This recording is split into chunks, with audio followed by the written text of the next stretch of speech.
Hello and welcome to episode 37 of the Road to Dice Gear series. I'm the Tin Man, and here's all the geared weapons we're going for, and here's all the comp progress we're going for. Let's jump right in. Time. What was that? 6.5 seconds? Yeah, that'll probably do. Alright, there it is. There's the last task for the Invention blueprints that I needed. I didn't actually actively go out of my way to make anything special. I kind of just waited until it asked for components that I already had.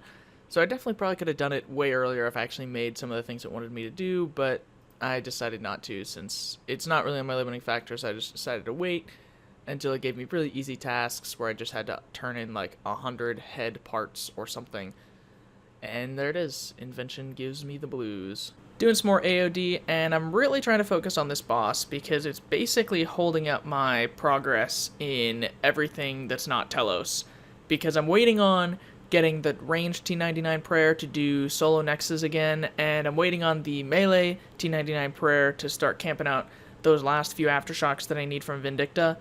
And it's definitely not needed in either of the cases, especially with Vindicta, but if it's going to make the kills slightly easier, then I'd rather just wait until they're going to be slightly easier than do them now when they're going to take a little bit longer. And I'm also getting started with my next big Telos streak / enrage goal, and I think I'm going to go for a 0 all the way to a 999 streak to see if I can get a streak that long, which should hopefully net me some uniques in the process of going for that long of a streak, but we'll just have to see. Hey, a Berserker ring. First ring of the trip. Hey, a Sears ring. Hey, another Berserker ring.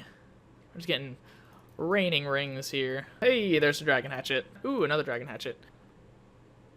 I was not expecting that. Huh.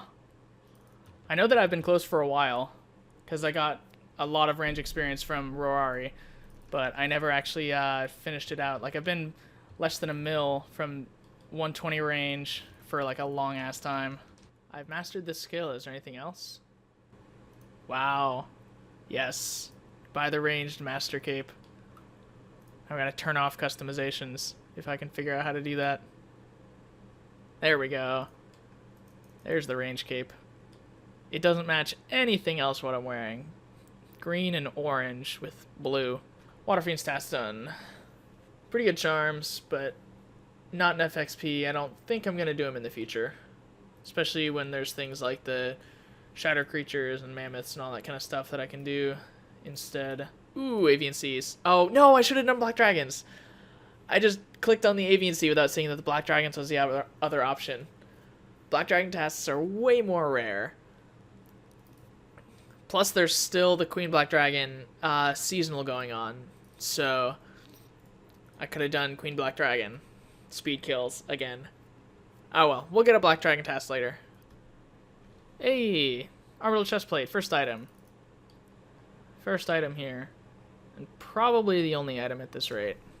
So now, since we got 100 points from that one, as long as we don't need to cancel like 5 times to get this task, we should be able to tool belt our Charming Imp, which should be exciting.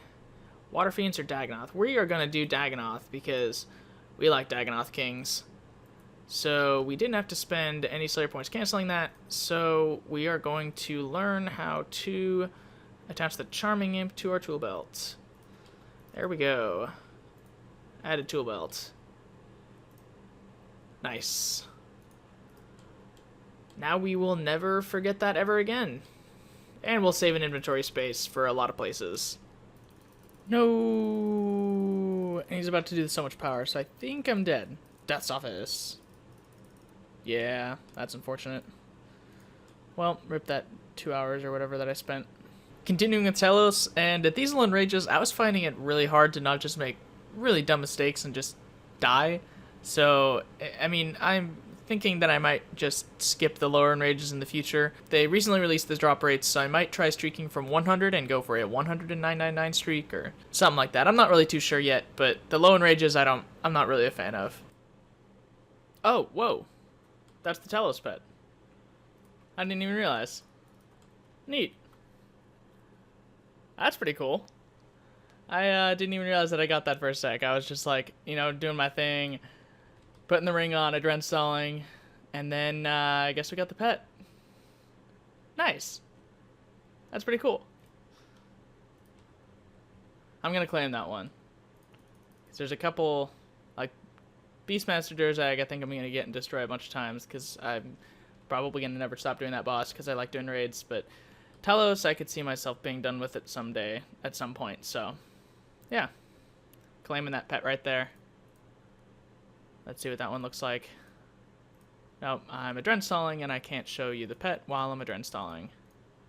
Tests.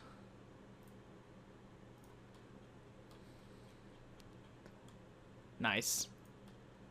1,397 Telos kills. There we go. Level 105 Slayer from a Reaper assignment. That was not exactly intended. I knew I had something like 30k left, but I was planning to just finish it on this DK's task. But there's one level 105 Slayer. So you may have noticed that I've been zooming in on the Telos and the AOD loot, because someone in the last video commented that they primarily watched the videos on mobile, and it was really hard for them to see what the actual loots were, and I totally didn't even know that that was an issue because I watch all of my YouTube on a desktop, so I was completely unaware. So if there's any other things like that you guys, technical things that you would want to see different, then definitely let me know, because I was definitely unaware, and let me know if this is like a good fix for it or if it needs to be adjusted a little more, and I'll definitely tweak some things and see what I can do. I did die a couple times on stream, so in order to make things a little interesting, I pretended to be Will Miss It for a bit and show off my epic Orb of Oculus skills. Yeah, you died. Hey, Grox. Oh my gosh. Finally. Flipping out. Wow. Okay, let's see what my case. So we're gonna go camp for the new gloves. The problem is I'm only 105 Slayer, and the best ones to kill are the 108 Slayer ones, because those are the easiest. So we have to make some wilder pies. Finally, we freaking got the gloves. Jesus. Yes. Holy crap, dude. That took way longer than I would have liked it to. Left my oh, I left my cannon there. Shit. 466. Nope, not fire, not fire. Pick up. Yes, saved the coil. So, the Cinderbane gloves are basically the third best gloves in game, depending on the situation. The first being the Death Touch bracelet, and the Cinderbanes are better than the Death Touch if you're not really taking that much damage, like if it's Slayer. And then the second would be the Nightmare Gauntlets, and the Cinderbanes are better than Nightmare Gauntlets if you already have 100% accuracy and you don't really need to move around. So they're really, really good, and it's definitely going to help out a lot, especially with P5 Telos, with the constant high poison stacks, just making it a lot easier to get the damage that I need in time. This is all assuming, of course, that the monster you're fighting is poisonable. If it's not poisonable, then definitely do not use the Cinderbanes. Well, there's another skilling pet that I've gotten passively while not trying to get skilling pets.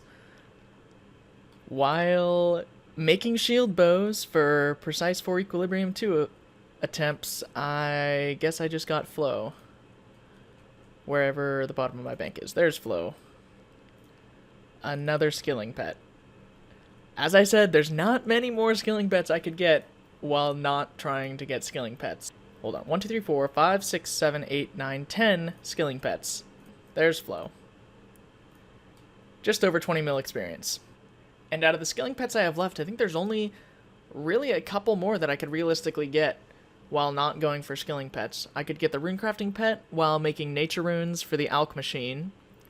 I could get the fishing pet, fishing sharks if I ever needed sharks outside of the divine locations. Because I don't think you can get the fishing pet from divine location fishing, but I might be wrong on that. And if so, then I guess I could get it from divine locations. I could get the fire-making pet from bonfiring, and I could get the DG pet from DG dailies, and I think that's about it. It's pretty much every single pet that I could get that I don't already have. So at this point, I was continuing to do AOD, and I had kind of given up on the 0 to 999 streak for Telos, because I was just making too many mistakes, and one of the deaths I literally just ran in on Lunars and lost like a 20 or 25 streak or something, which was just not fun. So I decided to start at 500 enrage, and try to use DPS gear and Reaper neck, and I really wanted to streak as high as I could with DPS gear because the people that are the best at Telos are doing a bunch of 800 and 999 streaks, and I want to eventually be able to do that. And to do that, that means I'm going to have to practice doing really high enrages with just DPS gear and not relying on Acto during P5 to give me a reset on my immortality, not relying on Acto's super high defense throughout the kill for Telos to constantly splash on me, and for me to actually get the benefit of having DPS gear and Reaper neck and being able to do pretty quick kills instead of Acto kills, which I was getting like 12, 13 minute kills. And these kills were going okay, P5s weren't going so great. When I got a close beam, I was able to do them, but I kept on getting a ton of back beams, and you have way less time to DPS when you have back beam, since your detonate and tsunami don't also hit Telos. So I was just not doing so well when it was back beam, and I was losing a couple of those kills, and I was fonting minions a bunch of times, which was alright. But overall, I think I'm improving. I think next I might try and go back to the lower enrages and try out a different method for P5 that a bunch of people are doing, instead of doing like the natural instinct revenge sunshine method, doing just a sunshine into a asphyx method that a couple people have been telling me about. So we'll have to see how that goes in the future. So hopefully soon I should be able to do 800 and 999 streaks with DPS gear and a Reaper neck and maniacal and just knock out like 7 to 8 minute kills. So stay tuned for that. It might not happen insanely soon, but that's what I'm aiming for. Oh my gosh. Yes. Let's go. Yes. Nice one, dude. Thanks. Hey, that's pretty good. 390. That's pretty lucky for 2 codexes. How many? 390?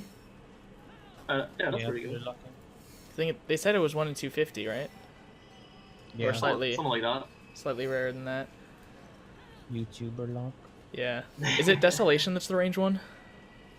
Yeah, it is. Alright, It is. cool. Thanks. You're not going for melee? No, I range way more things than I melee. Fair enough.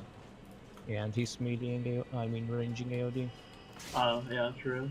Make sure to update your crit prayer right away. Oh, that's true. That's true. So I now have the tier 99 range prayer, which is just awesome. And I chose the range one instead of the melee one because I want to be able to do solo nexus again, and the tier 99 range prayer is going to help me out a lot with that. I mean, the kills weren't too difficult before, but the tier 99 range prayer is just going to make it a lot easier, especially with the Saren Godbow. Kills should be super, super smooth. So we should see some next solo content here pretty soon, and until I get those Pronix boots, I'm just going to start knocking those out and camping that pretty religiously. This episode, we finally got a second Praisal Codex. Well, not finally, because I'm still lucky on that boss, but you know what I mean. And for completionist progress, we got a Slayer level, and we finished the Invention blueprints, but that's about it. I hope you enjoyed the episode. Be sure to leave a like if you did, and be sure to comment if you've got anything you want to comment on, whether that's positive, negative, neither, or both.